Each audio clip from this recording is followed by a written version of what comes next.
క్రైస్తవులు మత మార్పు చేస్తున్నారు అని అంటున్నారు. నిజంగానే హైందవుల్ని మీరు క్రైస్తవులు తీసుకురావడానికి మత మార్పు చేస్తున్నారా? మతం మార్చుకోమని మీరు వాళ్ళు వేధిస్తున్నారా? వెంబడిస్తున్నారా మీరు?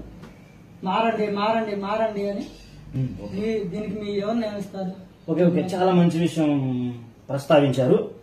క్రైస్తవులు మత మార్పిడి చేస్తున్నారని చాలా మంది అంటున్నారు. హైదవ సహోదరులు గాని, రాధా మనోహర్ దాస్ గారు గాని, కరుణాకర్ సుగుణ గాని, లలిత్ కుమార్ గాని మీరు మత మార్పిడి చేస్తున్నారని అంటున్నారు.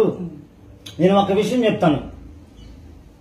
క్రైస్తవం అనేది మతం కాదు, కులం కాదు.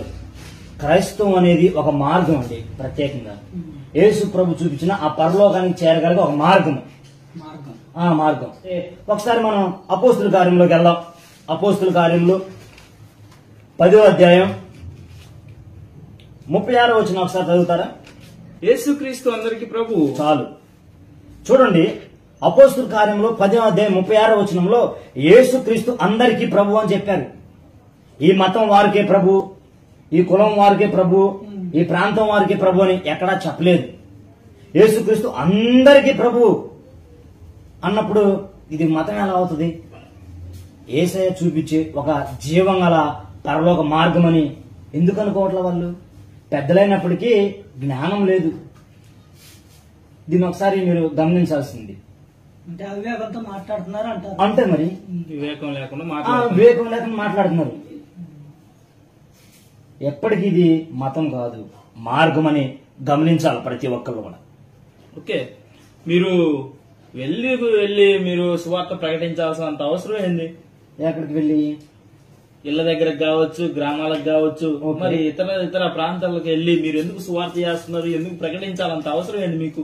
ఇప్పుడు యేసు ప్రభు అందరికీ దేవుడు అన్నప్పుడు అందరికి దేవుడై ఉన్న యేసయ్యని అందరికి పరిచయం చేయాలా, కొందరు వాటికే పరిచయం చేయాలా? ఆలోచించాలి మీరు ఒకసారి. యేసు ప్రభు అందరికి దేవుడని బైబుల్ మనం రాయించి పెట్టాడు కదా. అందరికీ దేవుడైన వ్యక్తిని అందరికీ పరిచయం చేయాలి కదా. మా వాటికి మేము యేసుప్రభుని తెలుసుకొని గుర్తించి యేసుప్రభు మార్గం నడిస్తే సరిపోద్దా, లేకపోతే ప్రపంచంలో ఉన్న ప్రతి ఒక్కరికి పరిచయం చేయాలా? వాళ్ళ ఇష్టం బోధించొద్దు, చెప్పొద్దు, యేసు గురించి మాకు అక్కర్లేదు ఇలా మాట్లాడుతున్నారు కదా. అయినా మీరు ఎందుకు అంటే మీరు చెప్తున్నారు. ఓకే, మీరు గమనించాలి. ఇప్పుడు వాళ్ళ దగ్గరికి వెళ్ళి మనం బలవంతంగా రాండి యేసుప్రభు దగ్గర కానీ వాళ్ళని మనం లాగము. అర్థమైంది కదా? ఏసే మార్గము, ఏసే సత్యము, ఏసే జీవం అని ఏసు జీవం గల మాట వాళ్ళ దగ్గర తీసుకెళ్తాం అంతే. వాళ్ళకి ఏసుని పరిచయం చేస్తాం అంతే.